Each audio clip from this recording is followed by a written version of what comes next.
you all for being here. We have a number of folks with competing commitments, so we're going to go ahead and get started. And I will call us to order and turn to Clerk Byrd for our roll call. I'm just going to do a very quick roll call. We unfortunately today do not have a quorum, but I think we still going to have a good conversation. Chair Grimes. Present.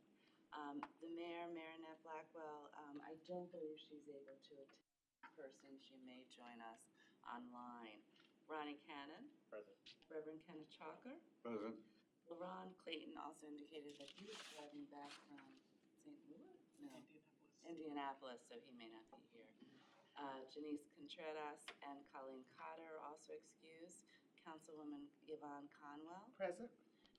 Dr. Heidi Gullett is also excused. Dr. Modlin, I believe, is going to join us online. Malak Rashid. Present. Glenn Shoemate will be here a little bit later, as I believe Yanela Sims will as well. Eddie Taylor, welcome. I do see you online. Present. And Sheila Wright is going to join us, hopefully virtually. Thank you. We will have a moment of silence and reflection through sharing with Clerk Byrd. Thank you. I share today's reflection on current condition. There's no denying that we are living through tumultuous times. We're in the midst of a war with Iran. I hear reasons, but I am uncertain why. I read and saw clips on television of 2 people murdered by government ICE officials in the streets of Minneapolis. I hear reasons, but I am uncertain why. I have not flown recently, but read there are hours of delays in some airports, hundreds of flights cancellations. TSA employees have not received a paycheck in nearly a month. I hear reasons, but I am uncertain why. Over this past year, the National Guard has deployed in Los Angeles, Chicago, Portland, and our nation's capital, Washington, D.C. I hear reasons, but I am uncertain why. Adults and children are being swept off the street and detained because they are suspected not to be American citizens. An 84-year-old woman was removed from her home, and we can't locate her or the person who abducted her, and we do not know why. The price of regular and premium gas at the pump has increased by more than $1 in 1 month and continues to rise. Again, I hear reasons, but I don't know why. I was recently shopping for groceries, and the price of eggs, milks, chicken, and broccoli has increased by 35% over the past 6 months. Again, I hear reasons, but I don't know why. In the near future, we may need to prove we exist with documents deemed appropriate by the government in order to vote. And our children will not have access to vaccinations for childhood diseases like measles, which are already rising to epidemic levels in some states. I hear reasons, but I don't know why. Each one of us is here today because in 2021, Cuyahoga County stood firmly in the belief that our county would ensure its residents knew, understood, and were participants and beneficiaries of the purpose, policies, and practices of county government. Like you, I still believe our work is critical and necessary, and we must remain committed despite all the chaos and the unknown around us. So let's take a moment to simply make a mental commitment and note to self that we must proceed with our intended purposes, for this work is too important to do otherwise. Thank you. Thank you, Clerk Byrd. So we could just take a moment to silently reflect.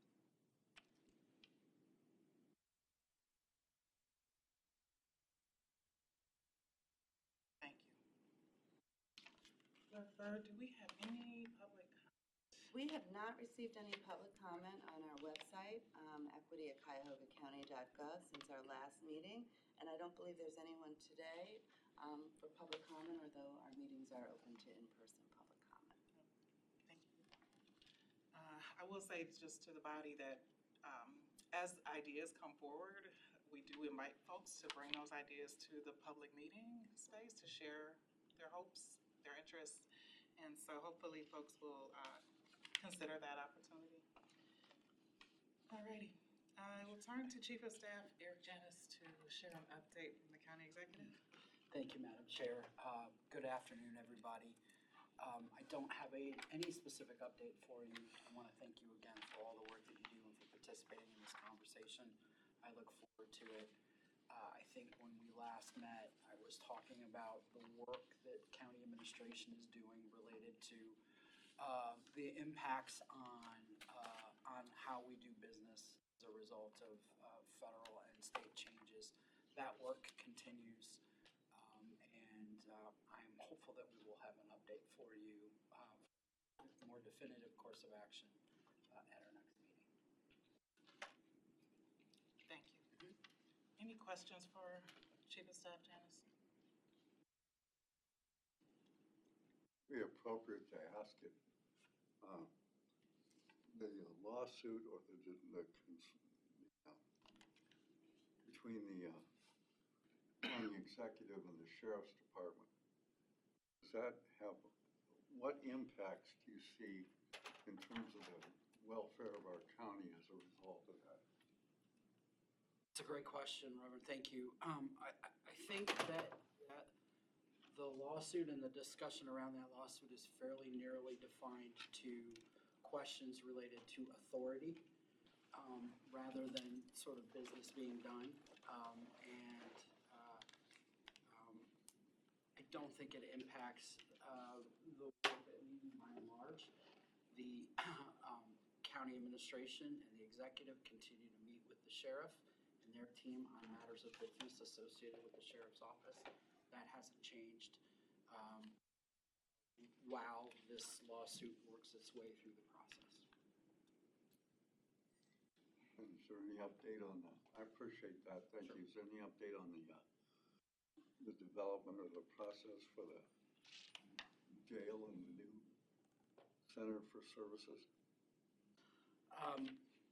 Ironically enough, and I probably should have mentioned this at the top of my remarks, I will have to leave you all a little bit early today because council has committee of the whole at 2:30, in which there will be some discussion about issues related to the jail as we are getting closer to our guaranteed maximum price by our design build developer. And council will be taking action in the next couple of council meetings on a few items related to that. So we are near the point where the administration will do the bond issuance for funds so that we can continue on with the construction and stay on our timeline of 2029.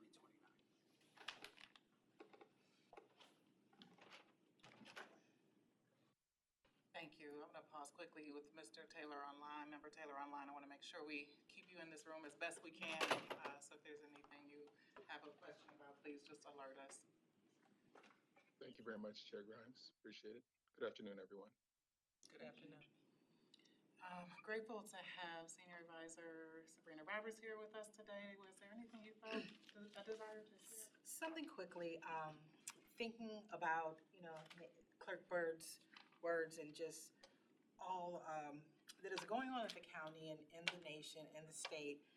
One thing that I wanted to highlight and bring up to this body is that on Thursday, we launched the county with Cuyahoga County Executive Ronayne and council and our county council members an empowerment center. It celebrates the financial empowerment opening, and it's located on our first floor of this building. So when you walked in, it was to the left.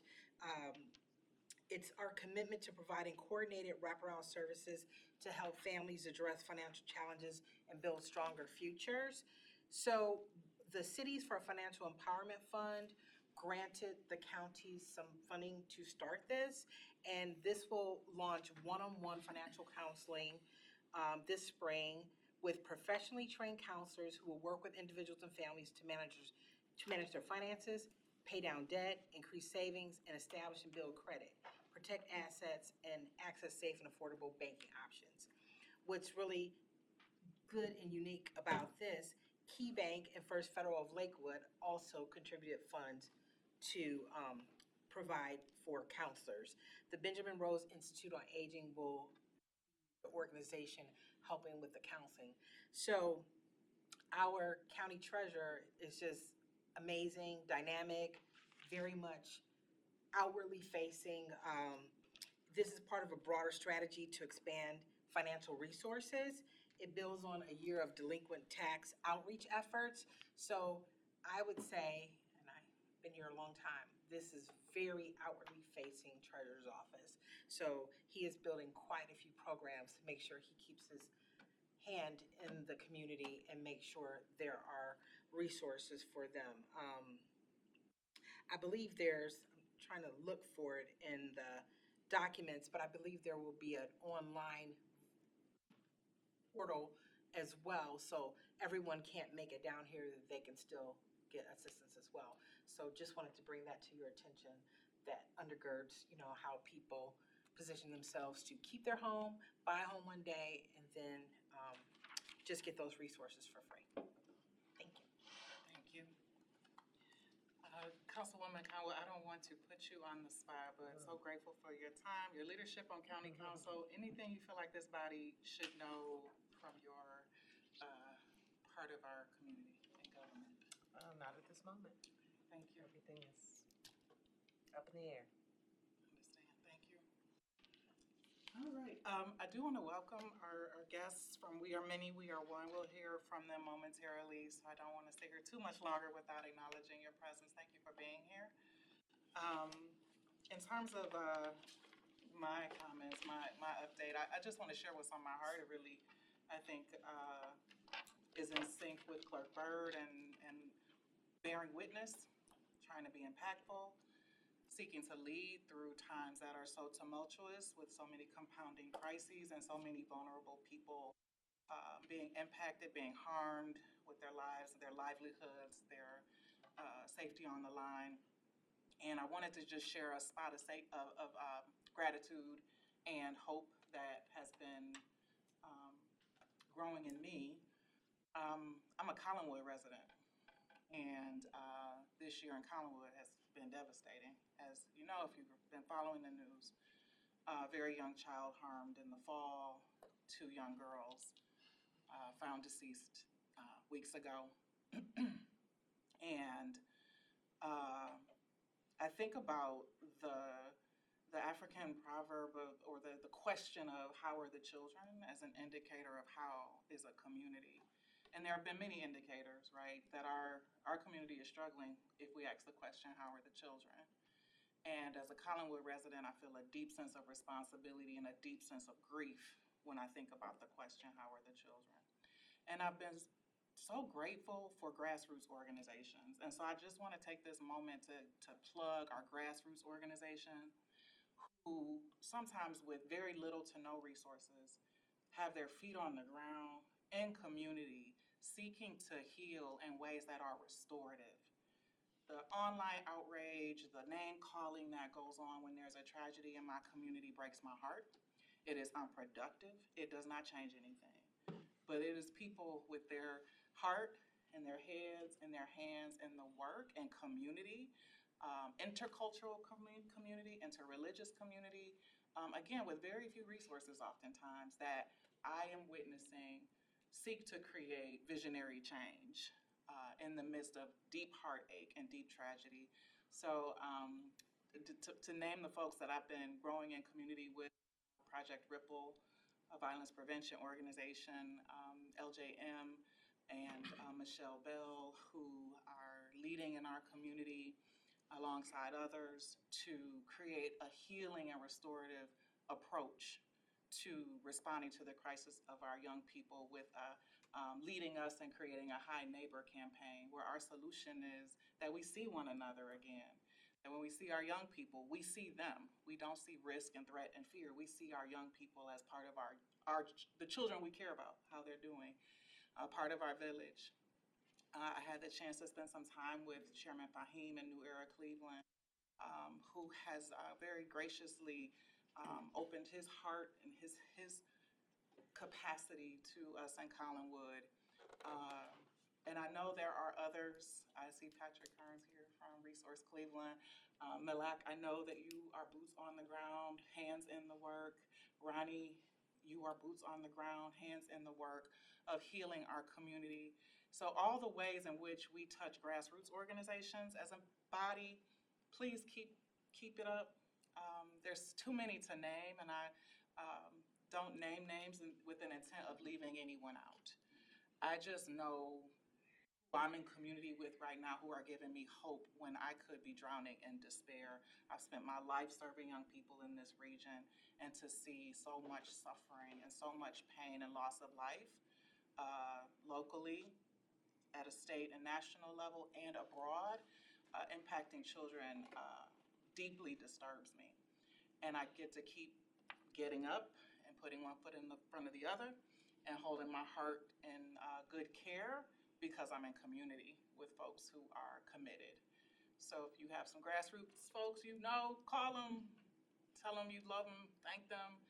You know, if you got a few extra pennies to send somebody's way, think about these grassroots organizations because they are meaningfully impacting our community. Please. Well, I first want to thank you, Chair Grimes, because out of all the names too, you're part of a list of people who give so much to the community. I thought about this leading up to today, and I feel like it's very timely as well with the presence of this wonderful group of people who are doing great work in this community when the agenda came. I think I might be a little bit more familiar than some in this room of the work that they do.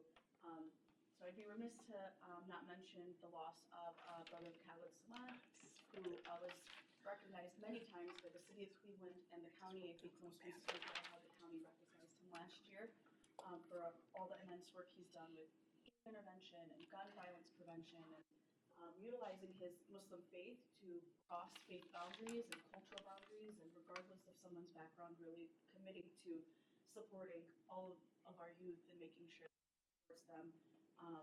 Coinciding also with the end of Ramadan, his passing was the day before Eid.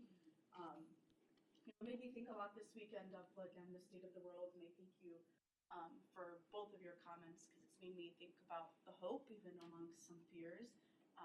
Most notably, there was news that came out also this weekend that a local mosque, the Ummah Center in Columbia Station, had an arrest because somebody plotted a mass shooting on Eid prayer. And, that's in our backyard, that's in our county, and we think about the work of people like Brother Khalid Samad or Chairman Fahim and Patrick and those in this room, whether it's tied to their faith institution or a nonprofit or just their local community group, about how I really hope and implore people to search for groups that might compel them to volunteer or open their eyes to that there is good things happening even amidst what's being seen on the news, and that legacies such as those of us in this room who are still here with us giving good work, or those who have passed on, can continue. Thank you, Member Rashid.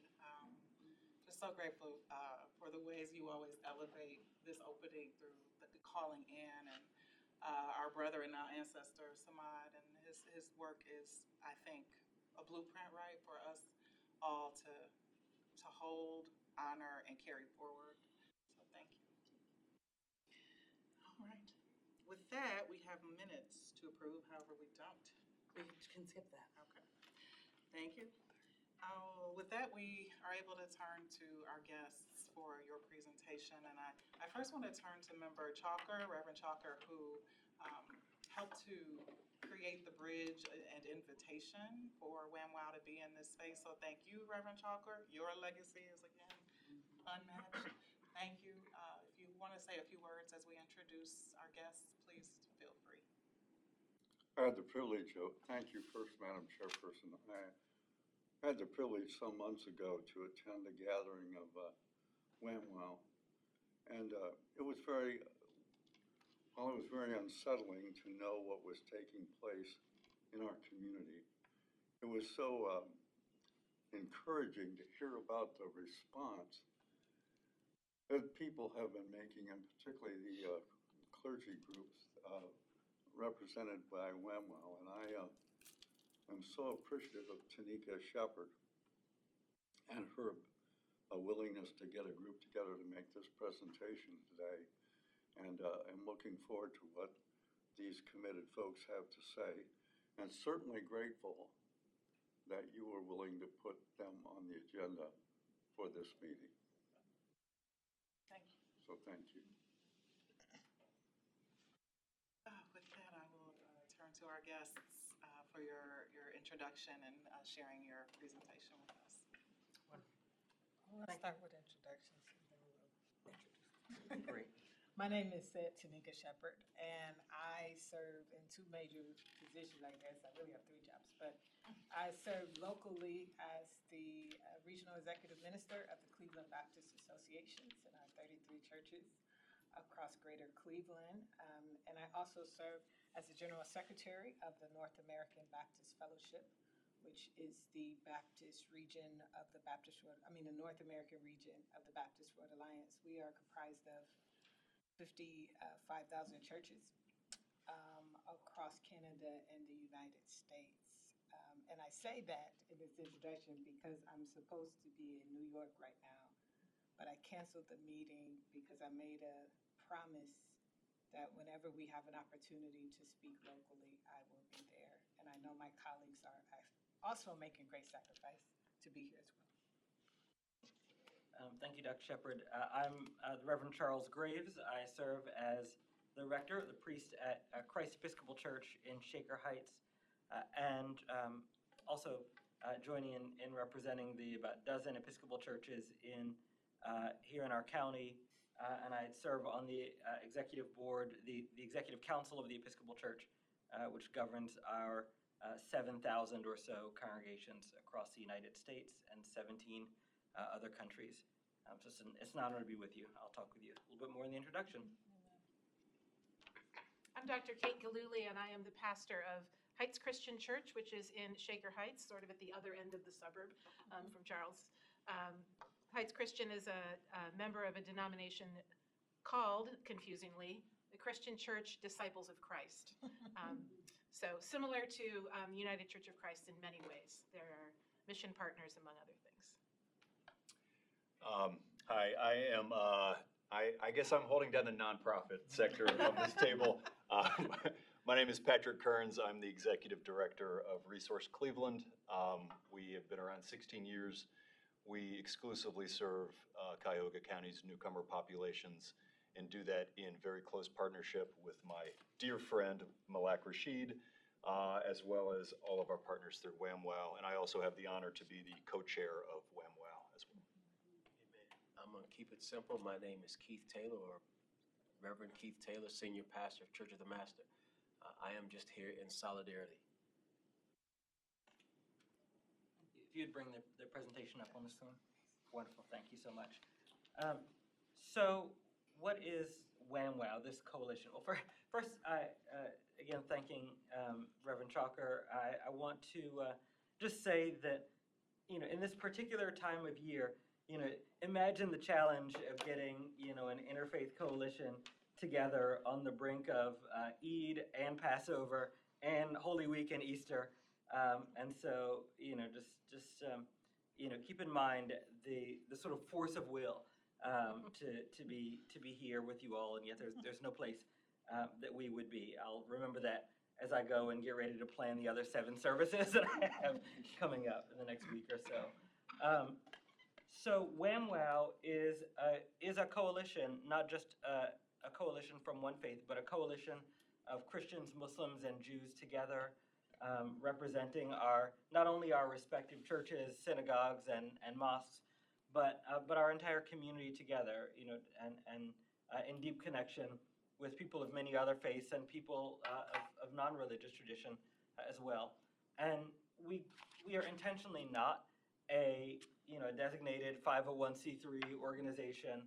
There are plenty of those, and instead we are a coalition and a collaboration of faith leaders and faith organizations working around our county on particular issues, and we have really gathered most specifically over the last nearly 2 years around the work of caring for our immigrant neighbors in particular.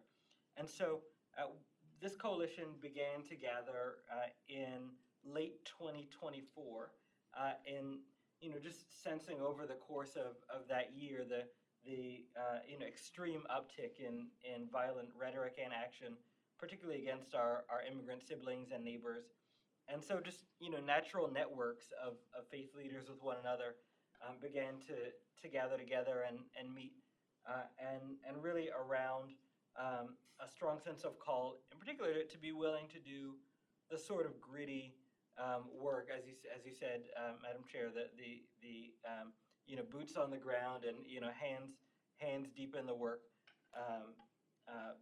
process of serving our neighbors together, and so we've gathered together not just as religious organizations, but with our colleagues from across the nonprofit world, with lawyers and doctors and folks of all sorts of backgrounds, to figure out how we can do this work well. And there's been, I will say, quite a bit of learning there along the way, and we still continue to learn and gather. And of course, as you mentioned, Madam Clerk, the issues multiply daily, right? And so we have particularly focused around working with our neighbors, especially around the increasing racism and violence, frankly, that involves detention and deportation of our neighbors across the county. We are in one sense and have been preparing for the possibility of something like what happened in Minneapolis and continues to happen in Minneapolis in our communities, and yet at the same time face the current reality of the same sort of detentions and deportations happening, just somewhat more quietly and intentionally, as I trust you are all aware. And so we've gathered in that work in 4 teams, and because preachers like alliteration, we've chosen 4 A's: advocacy, action, accompaniment, and aid. And so we'll tell you about each of those 4 teams in turn. Yes, as Reverend Charles has said, I joined the team about a little over a year ago. It was MLK Day in 2025. Also, some would say Inauguration Day, but we'll keep it MLK Day. And I was invited into a meeting, and I didn't know what I was showing up to, but I'm so happy that I got that invitation. As Reverend Charles said, we've tried many iterations, and part of these 4 teams, I would say, is that we've been working to great work happening in our different member bodies and partners.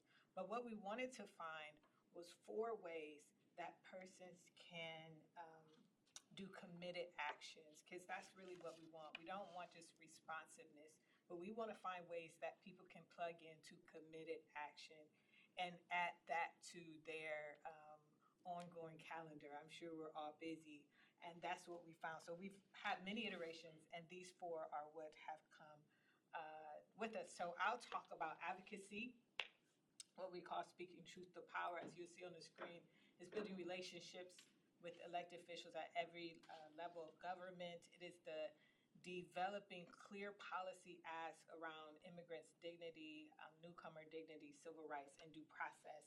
And so we've done that through the writing of letters, through meetings. For instance, several of us were here, I believe it was in December, at the county government office in reaction to the SNAP, asking for and advocating for SNAP benefits that were taken away, so benefits to meet the hunger needs in our community. We also had a meeting with Congresswoman Brown and others, and some of the things that we've asked for on every level of government are the protection, for instance, of our First Amendment rights in sacred spaces, however the county can contribute to that, protecting our houses of worship and preserving our ability to assemble. Also establishing clear limits on, for instance, the county government's cooperation with the federal government when it comes to the detainment and when it comes to detention. We know that a lot of this is the federal government, but once again, we're asking for the limitation where it can be on cooperation. Because much of the detainment and the detention is, well, we know it has been, quite frankly, racist and bigoted and prejudiced, and there is a lot of violence. Many of the detainments and deportations that we are seeing are happening not only to Black and brown, but they're happening in the still of the night. We don't have the big, the big law enforcement gatherings that we see, but we do have broken hearts and we have broken families. that's what we're responding to. So in addition to limitations, we would like to also see strong accountability for local personnel, because we know that even if the county government makes a, a statement or a policy, individuals do what they think they should do. But what we haven't heard is, what is the accountability when those individuals act on their own? And so a couple other things is resident data privacy, access to public, and where, when we see the cameras, where is that data going and who has access to it? And that goes with the regulation of technology and data sharing. And once again, independent oversight of enforcement systems. Overall, we are advocating for the defense of civil rights and community safety. And we want to strengthen not only our communities, but the safety nets for those who are impacted and quite frankly in danger. And so we've been organizing clergy letters, sign-on statement, public testimonies, and calling leaders for concrete action for justice and humanity.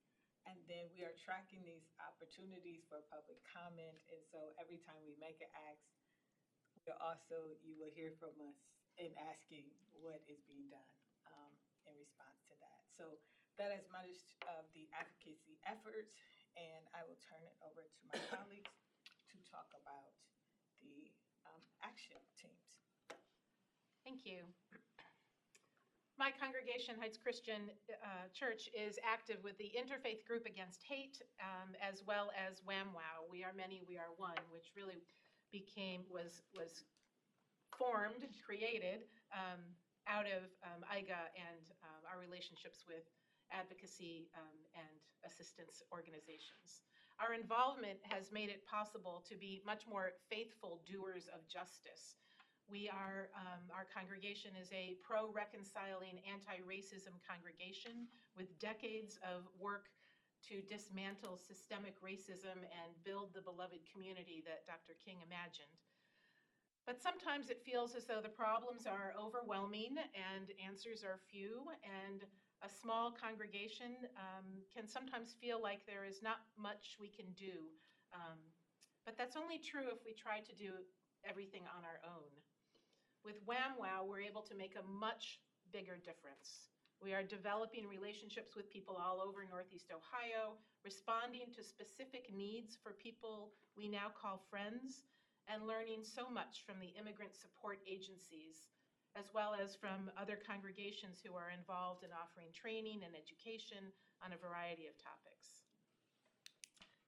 As Dr. Shepard mentioned, clergy members from WAMWOW have developed a good working relationship with U.S. Representative Shontel Brown and her staff, particularly around the issue of immigrants who have been detained by ICE.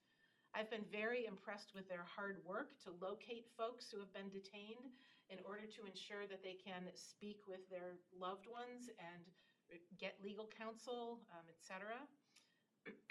And I'm passionate about the action team of WAMWOW in particular because I believe we need to not only come together for this work, but we must be loud about it. Too many people thinking nothing can be done will be our downfall, but if we work together, we can make real change. When we raise our voices together, we can make a real difference. I'm convinced, hopefully so, that we can shift the narrative and remind people of our common values in a time when basic constitutional rights are being trampled and the public is being told to hate and fear anyone who is different in any way. On March 8th, WAMWOW held an interfaith freedom rally for prayer and action with over 250 people present. It brought together from congregations and organizations all across Northeast Ohio to proclaim a shared vision of freedom for all and a call to stand in solidarity with our immigrant neighbors in concrete and specific ways. We heard amazing preaching and firsthand accounts of migrants' experiences coming to this country and Northeast Ohio, and what has been challenging for them and where they have found support. We sang and prayed with others committed to this work, and we were able to share information about these 4A teams of Wham Wow and encourage people to join a team right there on the spot. Many members of my congregation left feeling inspired, connected, informed, and ready to act. These are the same people who otherwise might continue to respond to the news by wringing their hands and claiming, "Ain't it awful, but what can we do?" Now they know what to do, and they have teams of people ready to do the work with them. Wham Wow brings hope, not just to immigrants, but to all who want to be part of something meaningful where they can make a real positive difference. And I am extremely grateful for the ways in which my congregation has been able to be part of a solution, a response, and a movement really for love and wholeness with Wham Wow. I just want to add a little bit to that and give you two other concrete examples of some of the work we've done together as the action team.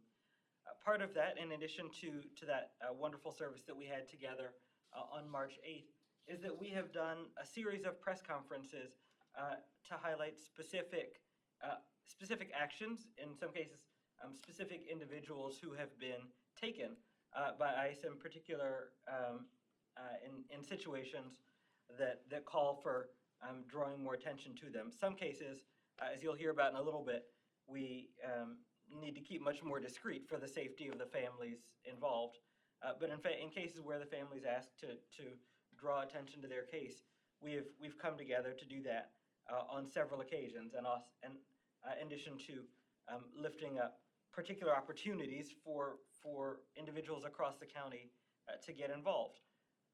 Another thing that we've done is to hold a series of trainings. I think just within the last 6 weeks or so, we've had four trainings, either at my church or at Fairmount Presbyterian, Pastor Ryan Wallace's church, some of them online, in which we've collaborated with groups like Cleveland Heights for Immigrant Rights, with AMI, a group formerly known as Americans Making Immigrants Safe, and other grassroots organizations.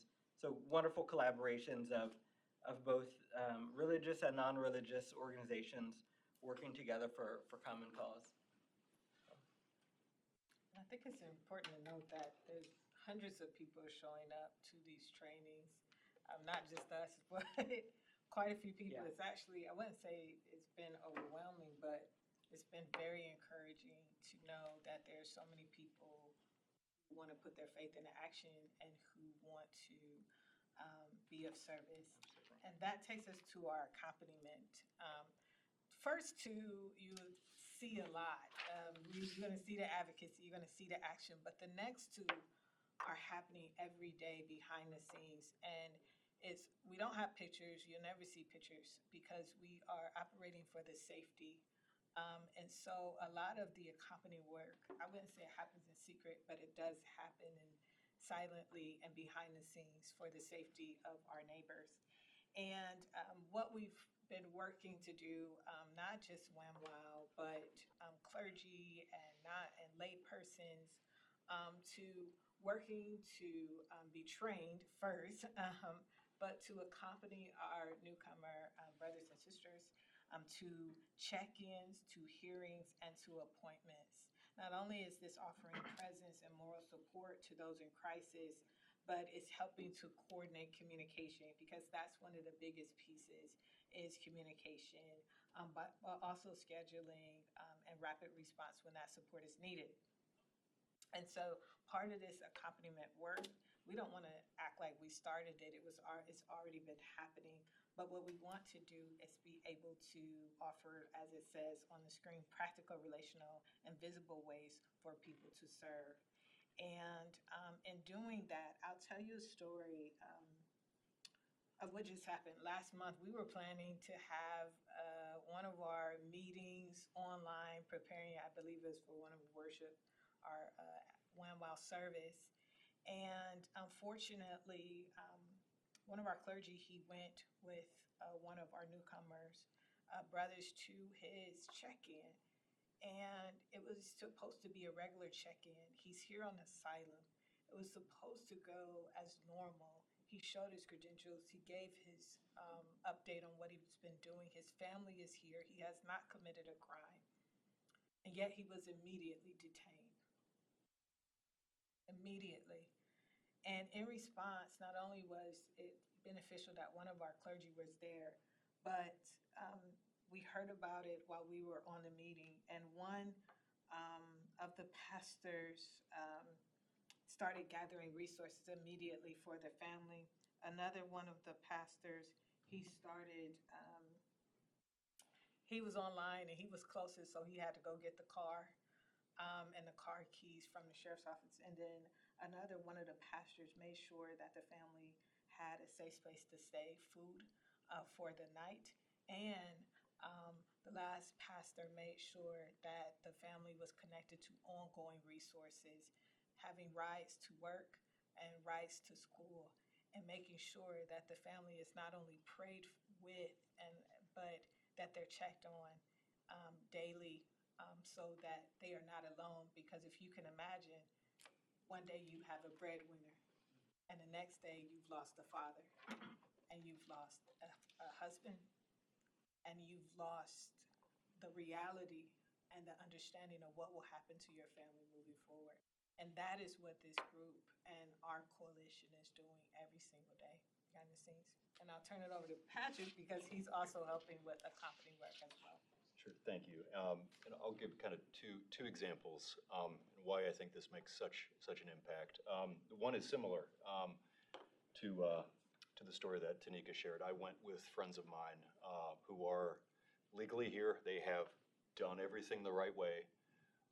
They were processed in for asylum.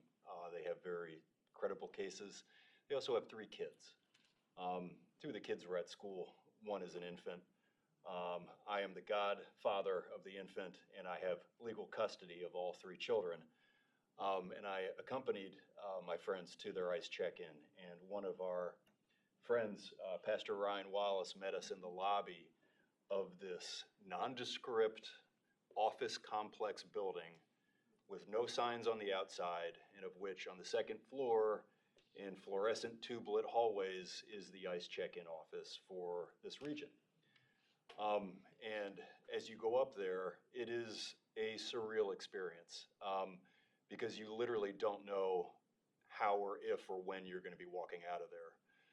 So before we're in the car going in, okay, Patrick, here's the keys, here's our passports, here's where we're going to put them.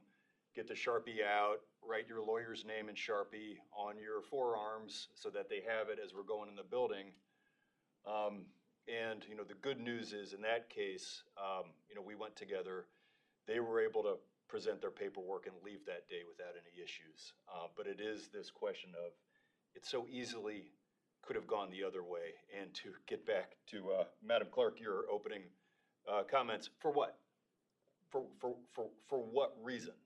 We were told that the folks that were going to be put in detention were criminals, and that is not what we're seeing. That is not what we're seeing at all.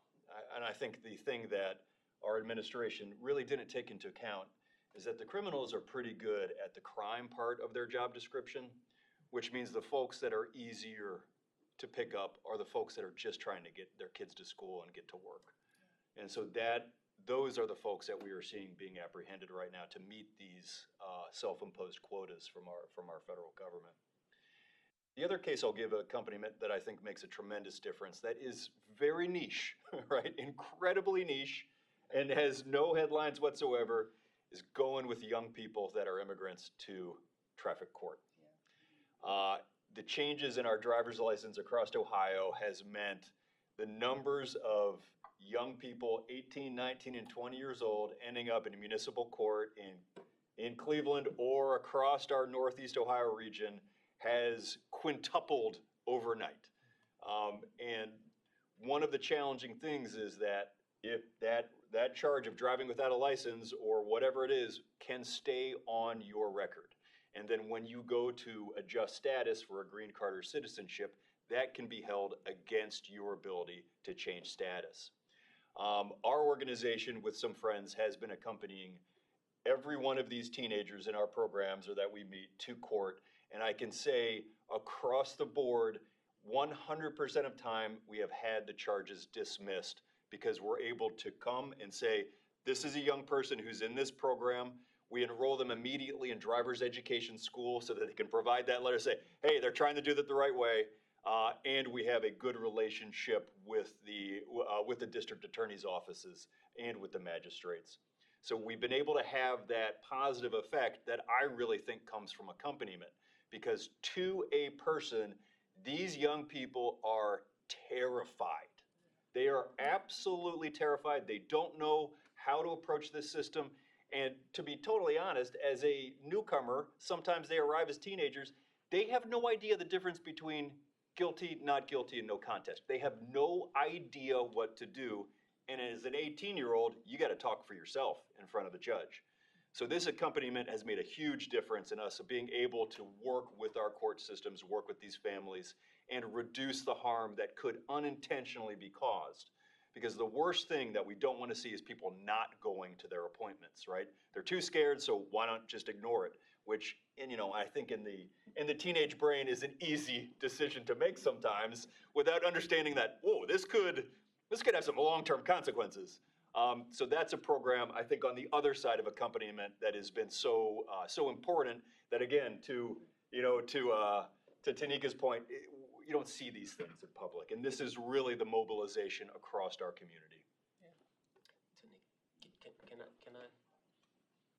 I just want to read something real quick. I know I said I was going to keep it short, but this was written by Pastor Neil Muller in 1892.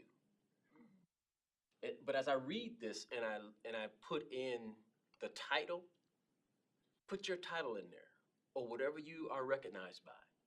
And it says this: first they came for the Jews, and I did not speak out, because I was not a Jew. Then they came for the communists, and I did not speak out, because I was not a communist. Then they came for the trade unionists, and I did not speak out, because I was not a trade unionist. And then they came for me, and there was no one left to speak for me. And I think this coalition, if you will, speaks volumes to getting ahead of this work. As progressive as we would like it to be, it's not progressive enough, right? And as action-oriented as we would like it to be, it's not enough action. And I think because it's happening across the street, we might not see it, we might not pay attention to it, but I think it warrants more work than 50 or 100 or 500 of us can do. And so that's why I'm excited to be a part of what it is that's happening. And my hope by the end of this, and I'm going to stop, but I hope by the end of this, not just the words on the papers and the plea that we are coming to you with, but I hope you take it personal. Because at the end of the day, while I may not be a Jew, while I may not be Haitian, while I may not be Latino, they're coming. And I don't care what kind of card you have, what kind of passport you have, because evil is evil. Sorry, go ahead. Thank you for that. I tend to agree. I think I'm talking on the last one, is that right? Okay. So aid, so this is, kind of along that point. One thing that we've seen, and starting in 2025 and really carried into this year, and I would say you can really track a lot of the changes we've seen around the passage of House Resolution 1, otherwise known as the One Big Beautiful Bill, right? That had inside of it a lot of what I think of as poison pills that have now materialized. Those will keep on releasing over the next year. And we know, yes, the immigrant community is kind of first up that took that hit. We expect this to have broad consequences across many areas of our community. And so this coalition, We Are Many, We Are One, best acronym, I think, of 2026, just FYI, is needed. And it's needed for now, but it's also needed for the future, because let's be honest, a month and a half ago, did you think you would wake up on a Saturday morning and would be at war with Iran? I did not. I did not. Maybe you heard about it. It's like, right? I didn't see it coming that quick without any public conversation or debate. All of a sudden, it is now our operating reality, and now it's having effects. I think it's fair enough to say that even the most clairvoyant of us cannot see a year into the future of what the impacts are going to be in the communities that we love and serve. I do feel confident to say, though, with our current administration, that they might not be better. They might, in fact, be worse. They might be more targeted to the communities that we live with, that we come from, and that we love and that we serve. And in order to address an uncertain future where we know there will be rising threats, the most critical thing that we can do is be in community with each other. I'm reading this book. I don't know if it's called Doppelganger by Naomi Klein. And it's a fascinating book that talks about the creation of the political reality we're in now based upon a lot of things that came out through social media and talking points and the development of false narratives. And I think the antidote that we're looking for is this, right? Is, you know, I to confess, I do not go to church anymore on Sundays. However, I had the opportunity to see Reverend Dr. Tanika speak, and it was like, oh man, maybe I'm missing out on something. It was powerful. I mean, the 250 people were captivated, and I was very much one of them. And that's what we're yearning for right now, is this connection. And AID came out of this because if you follow the news is, oh my gosh, like what's going on? And then the immediate response for people that are in our communities is, what can we do? And to be quite honest, quite a few months ago, we were at the position of like, we are bailing the boat out as we're going. I don't know how to tell 50 volunteers what to do in a meaningful way right now. I literally don't know. We don't have the capacity to do it. How do we build this? How do we connect the people that want to do service in our communities, in our parishes, to get connected and then feel they're meaningfully a part of something? That's what AID is about. AID is about looking now and for the future on mitigating harm for the people that are at the brunt of receiving that harm, and also giving those that are in our communities something to feel good about, something to mobilize, something to get their hands on and help their neighbors out. Not just doom scroll, not just, follow the news because it doesn't look like it's getting any better. And I think what's helpful in this time is, again, to be in these relationships with each other. So with some of the things that we've already started with AID, and I'm very happy to say, like, well, that's a hard thing to say. I'm not happy to say that we're having to do this, but on November 1st of last year, 4,200 non-citizens in Cuyahoga County were permanently removed from SNAP, right? Because of their immigration status. That number's now come to about 3,000 because lo and behold, the state made a lot of mistakes. And our great JFS director and his team corrected those mistakes. But that was one real immediate thing. And we mobilized it, we got partners on board, and we're delivering to hundreds of individuals right now on a monthly basis. And I know our organization is working hand in glove with organizations like Smart Development that is also working on food distribution for these affected families. If you're a newcomer family and you lose SNAP and you got 6 kids, that's $700 to $800 out of your monthly budget. And the reality is, for the first couple years you're working a job that's paying you $14, $15 an hour. That's really tough math at the end of the month. And that means, where do we prioritize in a household? So we are trying and we are mobilizing food efforts with our partners to help mitigate some of those costs in the household so that the kids can be kids, they can keep going to school. The other thing that we're working with right now, and again, this is a partnership with Smart Development, with Cuyahoga County and the Cuyahoga County Board of Health, with Building Hope in the City, and with Neighborhood Family Practice and others, to identify right now 350 individuals in our community that are in threat of detention and deportation because they have yet to adjust their green card status. Legally here, but had not processed that paperwork in time. We are getting 350 people through that process so they can legally submit their documents so that they can show, I did everything in good faith to submit status. These are the ways we are seeing the immigration policies at the federal level weaponized against the most vulnerable in our communities. And what I think, I kind of feel like a little bit like the COVID days. We heard a lot of stuff, and what happened is at the end of the day, it rolled down the hill to the nonprofit organizations and the faith-based organizations that figure it out. I kind of feel in the similar times these days, right? We are trying to figure it out on the ground.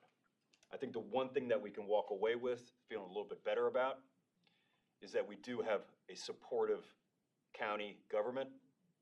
We have the support of the county council that has funded some of this emergency relief. We have the support of the county executive's office and groups like this. I think that is a real thing that we take seriously.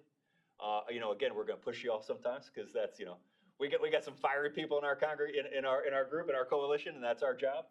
But we are aware that this is an environment that we can start to make and start to build some solutions around.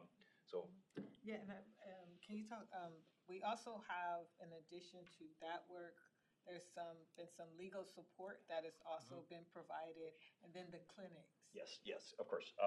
So two of our things we started with about a year ago, we're looking at legal support for largely folks that are in that asylum category that are not, they are lacking certain protections right now for their immigration status.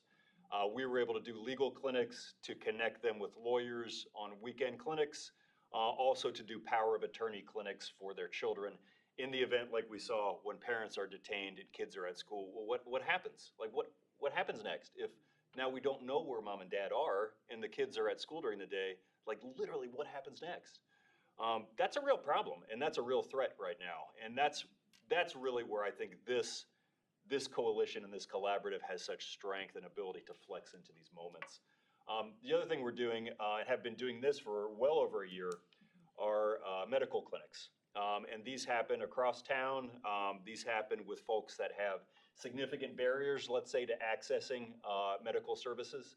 And I think we've been really blessed to work with a lot of local doctors, retired practitioners, as well as community faith-based clinics to roll out support for anyone and everyone, understanding that these are our neighbors, and boy, we don't want them to start going into the ERs for basic checkups. The one thing I think collectively we do need to understand as we're looking into this future is October 1st, 2026, all of those non-citizens that were disenrolled from SNAP, plus additional numbers of non-citizens not on SNAP, will be disenrolled from Medicaid. For families that have infants, for moms that are pregnant, for families with significant health challenges in their family, I don't even know what that future is going to look like, y'all. Like, I don't even know how to get our head around it. And I feel like collectively, we've been talking this into conversations for months. There is no solutions on the table. I don't know how we backstop these federal programs like this, but I do know if we don't figure something out, the pain's gonna be real. These folks are gonna go into the ER. That's gonna complicate an already complicated system. And I think it's kind of, in a sense, up to us to advocate for some of our larger healthcare institutions to meet the moment and give them an opportunity to meet the moment and serve the community that they are in. And I'll close with saying this. I wish I could end on a happy note. Last year, we were at a dinner of Kirk, just trying to get to know people. We heard about a mother of twins. She was pregnant with twins. And unfortunately, she felt so endangered that she stopped going to her doctor's appointments. And unfortunately, she lost both children. She is not the only one who is not going to their cancer treatments, going to just regular appointments, whether it be dental appointments, mental health support. And so the clinics, whereas we would love to advertise them, we cannot for the safety of our brothers and sisters, but they're also needing to move towards more of a telehealth where they can. because of the danger of ICE showing up. So I want to name that because those are two babies that should be here, and they are not. And so we want to continue. We are encouraged. We are fired up. And we are just asking for the county to support wherever it can, because we are doing all that we can. As you have heard, we could talk more and more, but we want to thank you once again for your time. Thank you, Ken, for setting this up, and thank you to the team for the sacrifice and being here. Just want to see if there's any questions. I just want to say thank you. Like I said, I get the honor to learn, this is kind of my space, whether it's I'm a part of some of these efforts or not, to know a little bit more than, say, our average Cuyahoga County resident about this work, this critical work that happens every day. So I think each one of you and those who are not here, who are a part of WML, but are not here physically with you all, because Red was, I think, what many of us feel every day, and hope others realize that we need to be a part of this work to protect each other as brothers and sisters in this world. I would love to see, and you guys share publicly, because it is recorded, if there's a website, any social media channels, how can people attend the events that can be public facing and shared, people volunteer, or if their own congregation, if they want to check with their own congregation, are they a part of this, ways to they could connect and be part of this work. What are we saying now? We've been such a something that is officially nothing. That But at this time, I think if you hit Resource Cleveland, because you all are the best at promoting what we do, that would be best. Yeah. And I can add something Of course. as well. The worst danger in having a number of clergy up at once is we keep always thinking of one more thing to say. So I'm sorry. But on the note of your question, in addition to those of us here, when Dr. Shepard, you talked about Martin Luther King Day 2025. So on Martin Luther King Day this year, we gathered together at Antioch, wasn't it Antioch? Antioch Baptist Church with about 30 other clergy of various congregations across the county. The trainings that we have been a part of have averaged between 150 to 200, sometimes more than 200 participants. I think we had over 90 or 95 individuals signed up for teams to be part of one of those 4 teams when we met together on March 8th. So I just wanted to kind of highlight that this coalition beyond just clergy and nonprofit leaders it really is growing. In addition to answer your question about how to connect, I would say any of the 5 of us here are happy to connect. So folks can reach out to me at Christ Church Shaker Heights, Christ Episcopal Church Shaker Heights, to Dr. Shepard at the Cleveland Baptist Association, and so on, to each of our respective congregations, and we can help to kind of channel folks into the respective teams and kind of help answer questions that way. And you can write down the Interfaith Group Against Hate, IGA, because, excuse me, in my first answer, but it was still good. Resource Cleveland always has a way. But also IGA, the International, Interfaith Group. Sorry, I do interrupt you. Interfaith Group Against Hate will post opportunities to link up and to get involved, as well as our upcoming events that are public facing. I think the website is IGA CLE. Yes. Right? I believe so, yeah. Some of it, once again, you won't see a flyer, but once people sign up to support, then you will get notifications. And we just found that most helpful for safety purposes.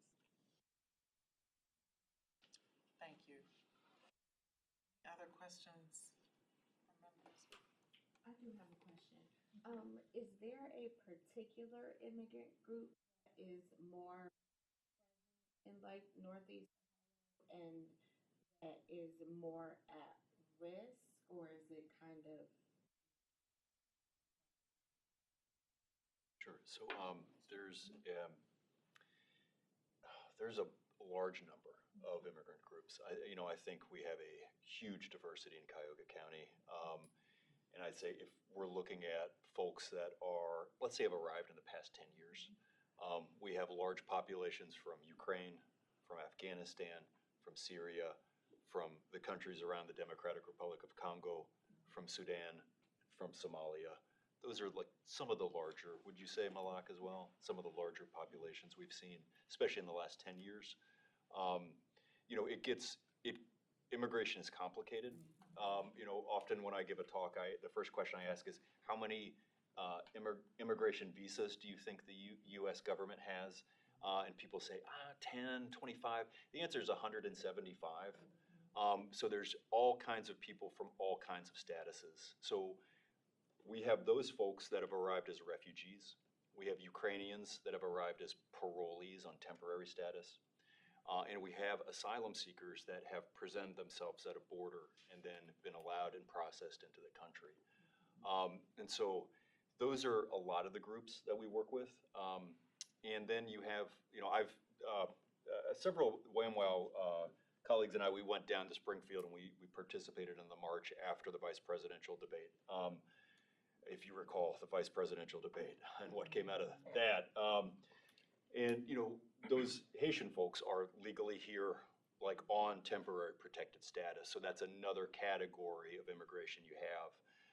And right now, I'd say, unless you are holding a green card, and that's still not totally certain, or citizenship and you've adjusted your status, there are threats against your status right now in any of those categories. I'd say the group that is being most directly affected recently are Afghans in our community, because after the shooting that happened in following Thanksgiving last year, all of the processes were stopped for those folks, right? All of them immediately paused. And I think the terminology that came from the White House was permanently paused, which is a contradiction in two words, which is, What does that mean? I don't think he's a poet, let's just say that, but I have other words I could use and I won't. So that was an immediate threat to those families, and they are literally in immigration limbo right now. So does that make sense? And I'd say and then of course across America and in this community too, we do have folks that are undocumented. I would say that is a smaller number proportionally for our area than a lot of our immigrant communities. But that's what we're looking at. And the ICE movements have, started and were said, okay, we're going to focus on this target group. That's really been conflated to a lot of other target groups. And I believe, again, it's because they have quotas. Those quotas are hard to hit, and they have a very big budget, right? And so what are people going to do? They're going to pick up people that are in these gray areas of legal compliance right now. Or look like that. Or look like, yes, absolutely, or look like that. And Yeah. Spanish-speaking brown, our brown brothers and sisters, as well as he said, Haitian, and those from Africa, are just easier to spot. You know what I'm saying? And that's what's horrible about all this.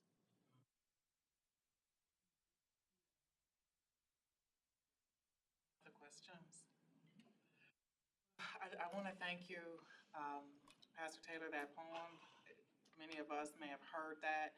What it speaks to is fear and how powerful and dangerous fear can be. And I believe it was Reverend Dr. Shepherd who spoke to the power of community and overcoming fear. And so thank you for leading us in gathering and coming together and taking action that can help us to overcome our fear. Y'all know I'm a trauma responsive practitioner, the members know. And so what I recognize is our nervous systems are responding in survival mode right now. And depending on the degree of vulnerability we're feeling, that intensity of deactivation and activation happening at the same time can be high, but together we can co-regulate ourselves enough to get to work. So thank you for the way you are doing that. Thank you for sharing the work with us. We heard the call to action and have the leadership team here representing the County Executive's Office, who also heard a call to action. And it is my hope that in Cuyahoga County we'll be able to take a stand in this moment so we are not standing alone in the end with no one to protect our most vulnerable people. Thank you. Thank you. Thank you for having us. Yeah.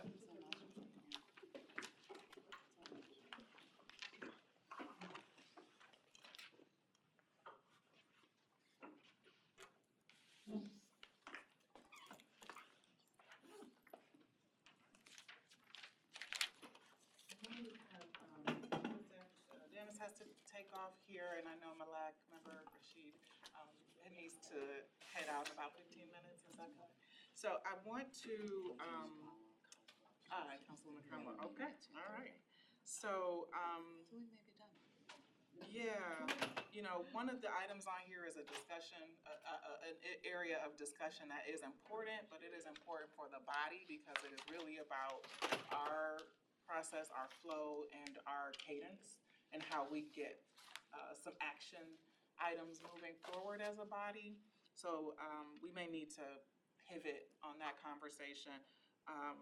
And we don't have enough folks here to vote on the GEAR membership meeting request.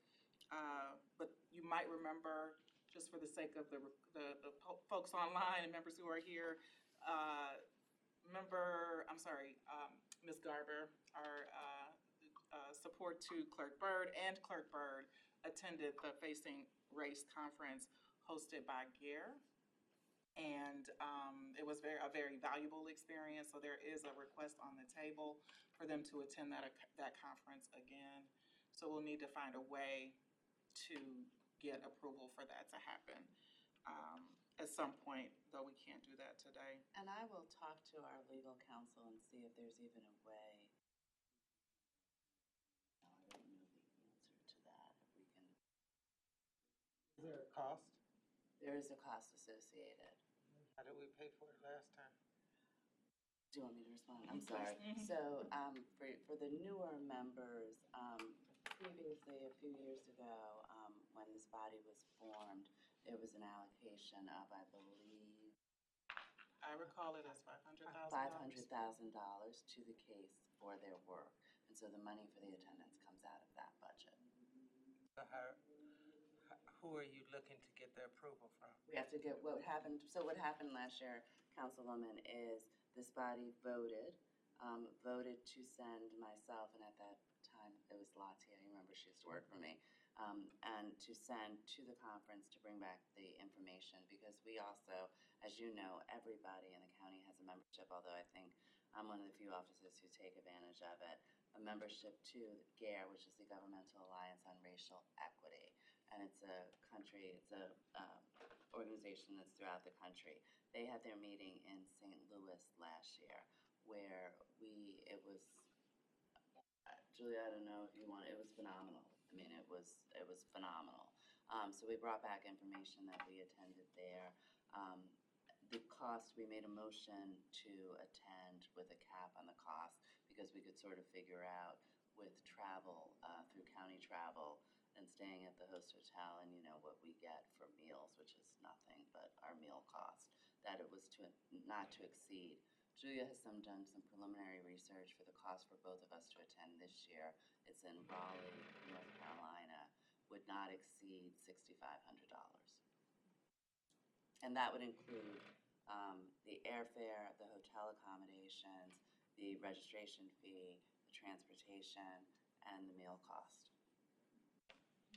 Last year's keynote speaker, and I'll talk to you more about it offline, last year's keynote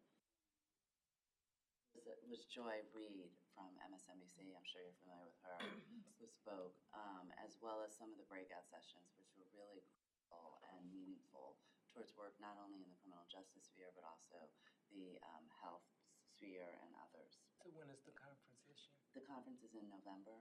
They do it in November. So, yeah, we have time. Yeah, we just wanted to bring it because we may not have time for the vote and do you sit on Border Control? Okay, so just to get that process started through, because we still have to move the process forward with the county travel process. So Clerk Byrd, once you have some advisement from legal or department, you'll let us know what Yeah, our yes, need I will is. email immediately, yeah. And like I said, in Councilwoman Kamala, I can speak to you as well. I cannot remember, Malak or Ronnie, if you guys were here when we went to St. Louis, but happy to share. Because I had joined September of last. Oh, no, so you weren't, because it was 2 years. That's the other thing, Councilwoman, these conferences are every 2 years. Member Taylor is a big supporter of GARE. Eddie, if you'd like, I can loop you into those conversations as well. Okay. Alrighty. Thank you for the question, Councilwoman Conwell. Thank you, Clerk Byrd, for continuing to keep GARE in our sites. It is a valuable resource. But we will get an email update from any more recent meetings. And I hope that you also all saw my email that we'll hear from the HR director, their update, and the DEI director, Lockett, via email or in writing as we consider a new way of formatting our meeting. So with the time we have left, I'm hoping I can turn to Subcommittee Chair Shumate. Welcome. Thank you for coming to offer an update on the community survey. Sure. We did receive earlier today, this morning, I believe, a summary from the CSU research team that identified their thematic summary areas of core themes that came through the 4 focus groups that were held. And the common predominant themes, as they were shared with us, are surfaced against all the focus groups and regardless of the specific focus area around unavailable resources and resource scarcity, ignorance or the lack of knowledge, mindset, family values, systematic racism and bias, education, and adverse environmental conditions. Those focus groups and these themes just read really are become the basis for taking the next steps, which are the creation of 20 to 25 questions that will be used to formulate the community survey. Intention is that this summer, that survey would be conducted across the number of broad-based public events. We're in discussion about the mechanics or the operations of said surveys being disseminated and taken. The 25 questions are really around the guidance that the survey should be able to be completed within 10 minutes. That we need to be able to have a pretty broad, high traffic areas in which we're looking to not have niche audiences, but reach a truly representative and diverse population represents Cuyahoga County. And so some of those events and fairs and activities and these are all preliminarily described, but the Asian Festival, the Berea Rib Festival, the Larchmont Porch Festival, the Waterloo Festival, Taste of Tremont, Parade the Circle, Wade Oval Wednesdays, the Border Light Theater Festival. We've talked about and asked about the ability to attend something like the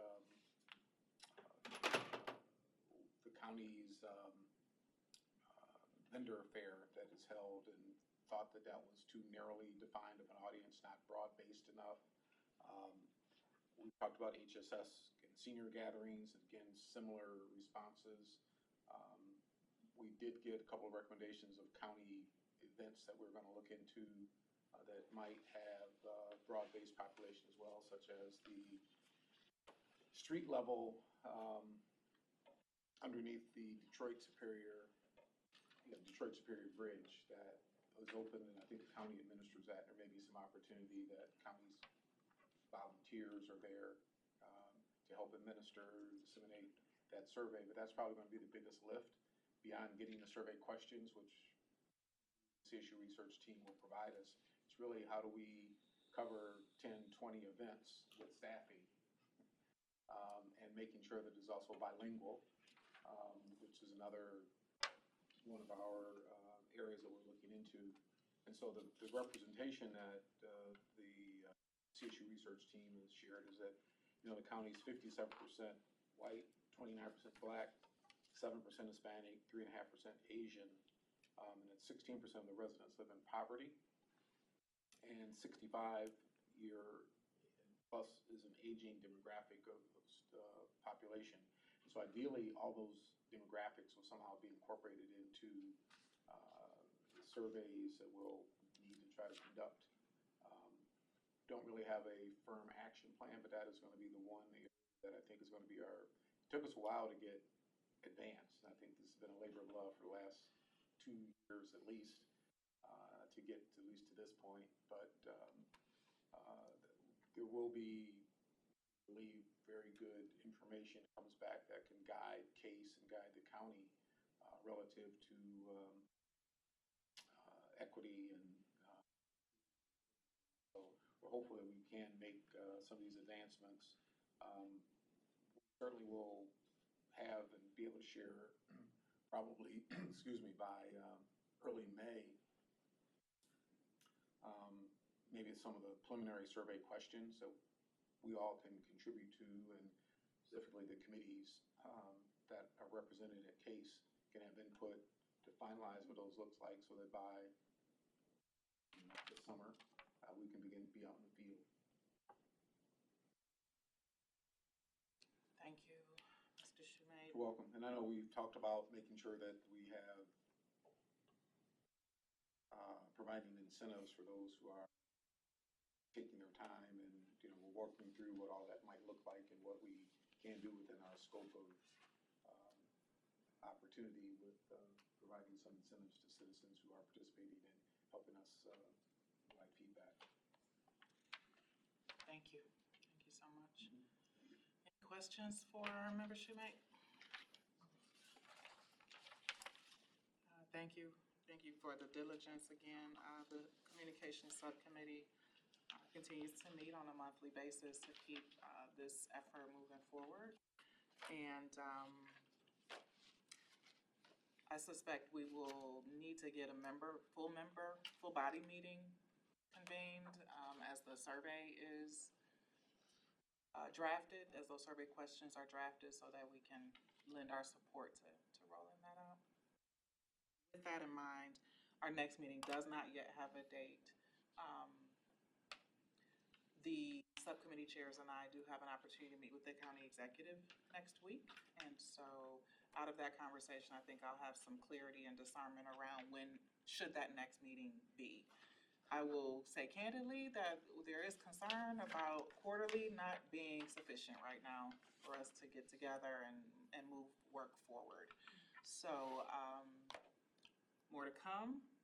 Don't be surprised if there's an invite in our inboxes maybe as soon as April might be a reach, but certainly May as the CSU team drafts those questions. And I would just ask Julia, on our behalf, my behalf, or the chair's behalf, will be sending email communications about some of the items that we discussed today. So just look forward and respond. Yes, and that will include information that was shared by our presenters from WAMWOW around how to engage. Yeah. All right, with that, I believe we are at a moment to take a vote to adjourn. Just a comment at the end. I'm appreciative of this group for many reasons, but certainly it's the opportunity to gather at least quarterly to express in civilized ways our outrage of the conditions under which our community is experiencing in certain areas, and the outrage against the federal government that is so out of bounds. And I know we're not doing that directly, perhaps, but with the consistent raising of how groups are approaching the situation, how we're trying to be positive. And I think we need that, because otherwise the rage that we feel, it can be overwhelming. And I think this group is one of the ways in which that can be helpful. And I'm always appreciative of Clerk Bird's opening comments, because they give such structure to what we're about. Anyway, just want to say those affirmations. I'm sorry our attendance isn't better today, but it is what it is. but I'm grateful that we have at least this opportunity. And to convey that perhaps to this county council, not that they are not doing that, I don't mean that, but that this is a mechanism for being engaged in our community in constructive ways, responding to the world as it is happening. Thank you. Thank you for that. There will be an account of this time. There will be an historical account. And I'm grateful for where this body will land in that accounting for this moment and the determination that we all are showing, even while navigating this time ourselves and all of the threats that it imposes. The continued will that we have to show up here and give voice to our humanity and the humanity of folks being targeted and harmed in this moment. So I thank you for that. It fires me up a bit. I vacillate, I think, between rage and despair. And it is in community that I get inspired again, because we should not be in this condition. It's unacceptable. And I appreciate you for raising that this space is a place where you find a calming of spirit enough to stay focused, because acting out of rage alone won't be our solution. Despair certainly won't be our solution.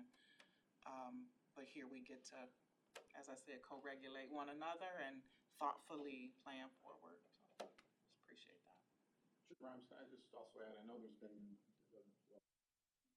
Dr., appreciate your comments. I concurred with other members around for us to share good news, to lift up spirits, and I don't know if I missed the first part of the meeting, but I think we all received a newsletter. We did not talk about it. Thank you for elevating that. Yes.